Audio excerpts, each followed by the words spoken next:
லக்ஷ்மீநாத சமாரம்பாம் நாதயாமுனமத்யமாம் அஸ்மதாச்சார்ய பர்யந்தாம் வந்தே குரு பரம்பராம். பொதிகை தொலைக்காட்சி நேயர்களுக்கு இனிய காலை வணக்கங்கள். திவ்யமான இந்த திருநன்னாள் முதற்கொண்டு எம்பெருமான் ஸ்ரீயப்பதியான சர்வேஸ்வரன், அதாவது திருமகள் கேள்வன் மகாலட்சுமியின் பிராணவல்லபனான ஸ்ரீ மகாவிஷ்ணுவினுடைய அனுகிரக விசேஷத்தினாலேயும் அவன் திருவடியில், அந்த திருவடி தாமரைகளில் மதுவுண்டு மயங்கிய வண்டை போலே எப்பொழுதும் ஆழ்ந்திருக்கக்கூடிய பாகவதோத்தமர்களான பெரியோர்களுடைய ஆசீர்வாதத்தினாலேயும் பகவத் ராமானுஜருடைய பெருமைகளை விளக்கும் ஸ்ரீ ராமானுஜ வைபவம் என்னும் இந்த நிகழ்ச்சி ஆரம்பமாகின்றது. ஆச்சாரியன், அந்த ஆச்சாரியனுடைய பரம்பரை, ஆச்சாரியன் எனப்படக்கூடிய சத்குருவானவன் நமக்கு செய்திருக்கக்கூடிய உபகாரம், எந்த உதவி நமக்கு செய்திருக்கிறார், அவரை நாம் புகழ்ந்து பாடுவதனால் நமக்கு ஏற்படக்கூடிய நன்மைகள் என்னென்ன, எம்பெருமானுக்கும் ஆச்சாரியருக்கும் என்ன சம்பந்தம், எம்பெருமான் எனப்படக்கூடிய ஸ்ரீமன் நாராயணனும் ஆச்சாரியரும் ஒரே சரிசமமாக வைத்து மதிக்கப்படக்கூடியவர்களா, அல்லது இவர்களுக்குள்ளே ஒருத்தர் உயர்ந்தவர் என்னும் நிலை உண்டாகின்றதா முதலான விஷயங்களை எல்லாம் நாம் இங்கே தொடர்ந்து பார்க்க போகின்றோம். தற்பொழுது இந்த 20ஆம் நூற்றாண்டில் பிறந்து வளர்ந்து பலவிதமான காரியங்களை செய்து கொண்டிருக்கக்கூடிய நமக்கு நல்லதொரு விடிவு காலம் வாய்த்திருக்கிறது. அன்பர்களே, அடியேன் சொல்வதை சற்று கவனித்து நீங்கள் கேட்டிருந்தீர்களே ஆனால் என்ன இந்த விஷயம், இதனை நாம் எப்படி அணுகுவது என்பதை அறியலாம். இந்த 20ஆம் நூற்றாண்டு எல்லோருக்கும் இனியதாய் அமைந்திருக்கிறது. பல நல்ல விஷயங்கள், அறிவியல் வல்லுநர்களுடைய புதியதான கண்டுபிடிப்புகள், நாகரிகங்கள், மக்களுடைய வாழ்க்கை முறைகள் என்று எல்லாம் மிகச்சிறப்பாக அமைந்திருக்கின்றன. இவையெல்லாம் நம் வாழ்க்கை தரத்தை உயர்த்தக்கூடியது என்று நாம் கொண்டாடி வருகிறோம். ஆனால் இவை எல்லாவற்றை காட்டிலும் ஒவ்வொருத்தரும், அதாவது மனிதனாக பிறந்து ஒரு விஷயத்தை மற்றவர்கள் சொல்லும் பொழுது அதை தான் ஏற்றுக்கொள்ளக்கூடிய பக்குவம் பெற்ற ஒவ்வொரு மனிதனும் உயர்ந்து உணர்ந்து அனுபவித்து கொண்டாடக்கூடிய ஒரு சிறப்பு அம்சம் என்ன தெரியுமா? ஆம், இனி இந்த 20ஆம் நூற்றாண்டில் 2 வருடங்களில் பகவத் ராமானுஜருடைய 1000வது திருநக்ஷத்திர கொண்டாட்டம் நடைபெறப் போகின்றது. ஆங்கிலத்தில் மில்லினம் இயர் என்று சொல்கிறோம் அல்லவா? ஒரு 1000 என்றால் அதற்கு மில்லினம் இயர் என்கிறோம் அல்லவா? அதுபோன்று தான் நாம் பிறந்திருக்கக்கூடிய இந்த காலகட்டத்தில் சுவாமி ராமானுஜர் அவதாரம் செய்து மண்மிசை யோனிகள் தோறும் பிறந்து இந்த மாயவன் கண்ணுறு நிற்கிலும் காணகில்லார் உலகோர்கள் எல்லோரும் அண்ணலி ராமானுஜன் வந்து தோன்றிய அப்பொழுதே நன்னறி ஞானம் தலை கொண்டனர் என்பதாக பெரியோர்கள் புகழ்ந்து பேசுகிறார்கள். இந்த பாசுரத்தின் பொருளை எல்லாம் பின்வரக்கூடிய தொடர்களில் நாம் அனுபவிக்கப் போகிறோம். அத்தகைய பகவத் ராமானுஜருடைய 1000வது திருநக்ஷத்திர கொண்டாட்டம், திருநக்ஷத்திரம் என்றால் பிறந்த நாள் என்பது பெயர். நம்மை போன்ற சாமானியர்கள் பிறந்தால் அது பிறந்த நாள். ஆனால் மகான்களுடைய அவதாரத்தை நாம் சொல்லும் பொழுது திரு நட்சத்திரம், ஆங்கிலத்தில் பர்த் ஸ்டார் என்கிறோம் அல்லவா? அந்த திருநக்ஷத்திரம் 2017ஆம் ஆண்டு கோலாகலமாக உலகத்தவர்கள் அனைவரும் உணரும் வண்ணம் நடைபெறப் போகின்றது. அதற்கு முக உரையாக, ஆம், அதை நாம் அறியும்படியாக அந்த ராமானுஜர் செய்தருளின செயற்கரிய காரியங்கள் என்னென்ன, எதனால் ராமானுஜருக்கு தன்னேற்றம், இந்த ராமானுஜ சம்பிரதாயம் எனப்படக்கூடிய ட்ரெடிஷனல் என்கிறோம் அல்லவா ஆங்கிலத்தில், அந்த ராமானுஜ சம்பிரதாயம் எங்கிருந்து உண்டாயிற்று, இவர்தான் இதனை ஆரம்பித்து வைத்தவரா, இதற்கு முன்பாகவே உண்டா, வேத காலங்களில் இதிகாச புராண காலங்களில் இதை பற்றிய குறிப்புகள் உண்டா எனில் ராமானுஜரின் தனிப்பட்ட பெருமைகள் என்ன என்று ஒவ்வொன்றையும் பரமசுகமாக பெரியோர்களுடைய ஆசீர்வாதத்தினால் சத்தியசங்கல்பனான அந்த எம்பெருமானுடைய பரிபூர்ண கடாட்சத்தினால் நாம் அனுபவிக்க போகின்றோம்.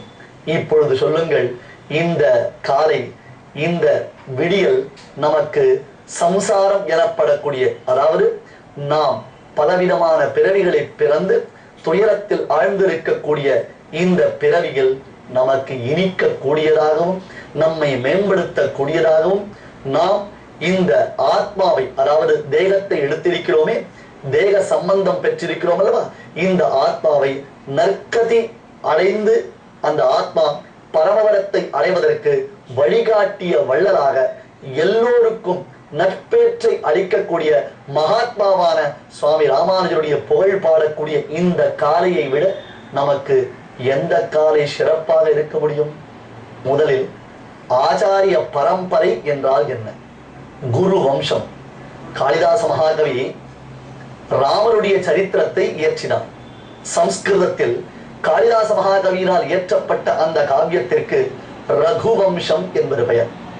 ரகு என்னும் அரசனை முன்னிட்டு கொண்டு ஏற்பட்டதான வம்சம், டைனஸ்டி, அதற்கு ரகுவம்ச மகாகாவியம் என்று காளிதாசர் பெயர் வைத்தார். அதுபோன்றே சுவாமி ஸ்ரீ வேதாந்த தேசிகன் கண்ணன் புகழ் பாடக்கூடிய பாகவதத்தில், மகாபாரதத்தில், ஹரிவம்சம் முதலான புராணங்களில் கண்ணன் புகழ் பாடும் அந்த ஒரு காவிய தொகுதியை மட்டும் இயற்றினார். அதற்கு யாதவாபிரயம் அல்லது யதுவம்சம் என்பது பெயர். யதுகுலத்தில் உதித்த கண்ணன் புகழ் பாடப்படுவதனால் இந்த காவியத்திற்கு யதுவம்சம். ரகுகுலத்தில் உதித்த ராமன் புகழ் பாடப்படுவதனால் அதற்கு ரகுவம்சம் என்பது பெயர். தற்பொழுது இந்த இரண்டு வம்சங்களை காட்டிலும் சிறப்பு வாய்ந்த ஒரு வம்சம் குரு வம்சம். குரு என்றால் நல் ஆசிரியர் என்பது பொருள். இந்த குரு வம்சமாகிற பெரிய பரம்பரை, ஆச்சாரியன், அவருக்கு முன்பிருந்த ஆச்சாரியன், அவருக்கு முன்பிருந்த ஆச்சாரியன், அவருக்கு முன்பிருந்த ஆச்சாரியன் என்று மேன்மேலும் மேன்மேலும் ஆச்சாரியனுடைய பரம்பரை போற்றுதலுக்கு உரியதாய் திகழ்கின்றது. இதனை நினைக்கும் பொழுது என்ன ஒரு ஆனந்தம் உண்டாகும் தெரியுமா? இன்று நமக்கு ஆரம்பம். நீங்கள் போக போக அனுபவிக்க அனுபவிக்க இவ்வளவு பெருமைகள் உண்டா? அடடா, நம் ஆச்சாரியர்களின் வைபவத்தை நாம் இதுவரையிலும் உணராமல் போனோமே. நல்ல வேளை, நம் பிறவி பயனுடைத்ததாக திகழ்கின்றது. ஏனென்றால் இது முதற்கொண்டு ஆச்சாரியன் பெருமைகளை அறியும் பேரு, ஒரு பாக்கியம் நமக்கு கிடைத்திருக்கிறது என்று நீங்கள் ஒவ்வொருவரும் உள்ளுணர்வு பூர்வகமாக ஆனந்தத்தை அடைய போகின்றீர்கள். எனவே குரு என்னும் ஆசிரியர் அவர் நமக்கு செய்திருக்கக்கூடிய உதவிகள் என்ன? குரு என்று நாம் யாரை கொண்டாட வேண்டும்? அப்படி கொண்டாடுவதனால் நமக்கு ஏற்படக்கூடிய பலன்கள் என்ன? இவற்றை நாம் பார்க்கலாம். அதாவது இது ஒரு பெரிய நதி. ஒரு நதி, மழை மேகங்கள் மலையின் மீது நீராக பொழிந்து அந்த மலையில் இருந்து வெள்ளவிட்டு வழிந்தோடிய நதியானது ஆங்காங்கு இருக்கக்கூடிய நகரங்களையும் கிராமங்களையும் பட்டினங்களையும் செழிப்புறச் செய்து கொண்டு அணைக்கட்டுகள் மூலமாக தேங்கி தேங்கி சிறு சிறு வாய்க்கால்கள் மூலமாக பாசனத்திற்காக பாய்ந்து மக்களின் தாபத்தையும் தாகத்தையும் தீர்த்து மகாநதியாக, ஜீவநதியாக கொண்டாடப்பட்டு கடைசியில் கடலில் சென்று சங்கமிக்கின்றதல்லவா? அந்த நதியின் பயண ஓட்டத்தை நாம் ஆராய்ந்து பார்க்கிறோம். அந்த நதி செல்லும் வழியிலெல்லாம் நாம் சென்று பார்த்தோமேனால் வியப்பான பல சம்பவங்களையும் ஆச்சரியமான பல சரித்திரங்களையும் புராணத்தில் பொறிந்துள்ளதான உண்மைகளையும் அனுபவிக்கின்றோமே. அது போன்றுதான் நம் குரு பரம்பரை, குரு வம்சம் என்பது இன்றளவும் இந்த பாரதத்தை புண்ணியப்படுத்திக் கொண்டிருக்கக்கூடிய வற்றாத ஜீவநதி.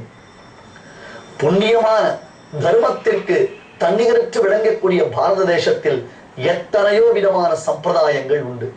ஒவ்வொரு சம்பிரதாயத்திற்கு ஒவ்வொரு தன்னேற்றம் காண்பிக்கப்படுகிறது. அவ்வகையில் எல்லா விதத்திலும் சிறப்பு வாய்ந்ததாக ஸ்ரீ வைஷ்ணவ சம்பிரதாயம் என்னும் ராமானுஜ சம்பிரதாயம் கொண்டாடப்பட்டு வருகின்றது. இந்த சம்பிரதாயத்தின் சீர்மையைத்தான் குரு வம்சமாக சுவாமி ராமானுஜருடைய வைபவத்தை விளக்கும் ஒரு பெரும் தொடராக ஸ்ரீ ராமானுஜ வைபவமாக நாம் பார்க்க போகின்றோம். ராமானுஜரை பேச ஆரம்பித்தால் அந்த ராமானுஜரை குறித்து மட்டும்தானே பேச முடியும்?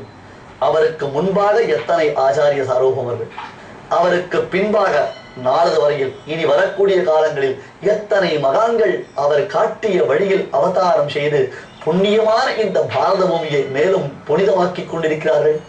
ஆகையால் ஸ்ரீ ராமானுஜ வைபவம் என்பது பல சிற்றார்களை உள்ளடக்கிக் கொண்டு வற்றாத ஒரு ஜீவ நதியான மகாநதியான ஒரு பெரும் நதியை போன்று விளங்குகிறது. இதில் நாமும் குளிர குழைந்து நீராடப் போகின்றோம். அதற்குள்ளே மூழ்கி திளைத்து பேரின்பத்தை அடையப் போகின்றோம். அதன் விஷயத்தை தான் முதலில் ஒரு மங்கள ஸ்லோகமாக அடியேன் விண்ணப்பித்தேன்.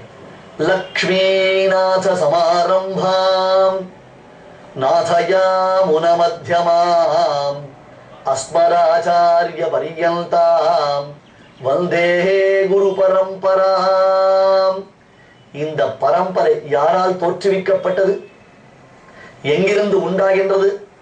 லக்ஷ்மீநாத சமாரம்பாம். திருமகள் கேள்வன், திருவுக்கும் திருவாகிய திருமகள் செல்வன். யார்? மகாலட்சுமியின் கணவன்.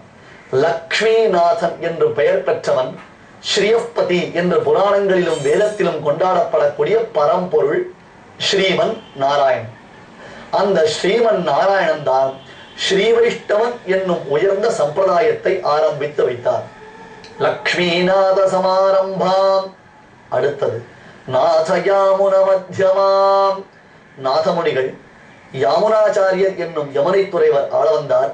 இவரை இடையிட்டு விளங்குவது எம்பெருமானிடமிருந்து ஆரம்பமாகின்றது. நடுவில் இருப்பவர் நாதமுனிகள் மற்றும் ஆள வந்தார். சரி, இதுக்கு முடிவு உண்டா? முடிவே கிடையாது சுவாமி, முடிவே கிடையாது. சமுத்திரத்தில் சென்று நதியானது சங்கமித்தால் கூட, சமுத்திர ஜலத்தில் அந்த நதியானது சங்கமித்தால் கூட அந்த சமுத்திரம் அகண்டு பறந்து விரிந்திருப்பதை போன்றுத்தானே நதியினுடைய தீர்த்தமும் அதில் எப்பொழுதும் நிறைந்திருக்கும். அதுபோன்று தான் குரு பரம்பரைக்கு முடிவே என்பதே கிடையாது. அடுத்தது அடுத்த ஆச்சாரியன் என்பது அதை தொடர்ந்து வரப்போகிறது. ஆகையால் நாம் இருக்கும் வரையிலும் யாரை போற்றி உகப்பது? அஸ்மராச்சாரிய பரியந்தாம். இப்பொழுது நான் பிரத்யட்சமாக எந்த சுவாமியின் திருவடிகளில் பணிந்து அவருக்கு சீடனாக இருக்கின்றேனோ அவர் தொடங்கி எம்பெருமான் வரையிலும், அல்லது எம்பெருமான் தொடங்கி அவர் வரையிலும் நான் இப்பொழுது சேவிக்கும் பொழுது அந்த ஆச்சாரியனை பிரத்யட்சமாக்கி கொண்டு அவர் மூலமாக எம்பெருமான் வரையிலும் செல்கிறேன் என்பதாக வந்தே குரு பரம்பராம். உயர்ந்ததான இந்த குரு பரம்பரையை எப்பொழுதும் சேவித்துக் கொண்டிருக்கிறேன் என்று இந்த ஸ்லோகத்தை நாம் சொல்லுகின்றோம். இதனுடைய மேற்கொண்டு விரிவுகளை தொடர்ந்து பார்க்கலாம். குருவின் திருவருள் நமக்கு எப்பொழுதுமே கிடைத்திருக்கிறது. பகவத் ராமானுஜர் வழிகாட்டுகிறார். வாருங்கள்.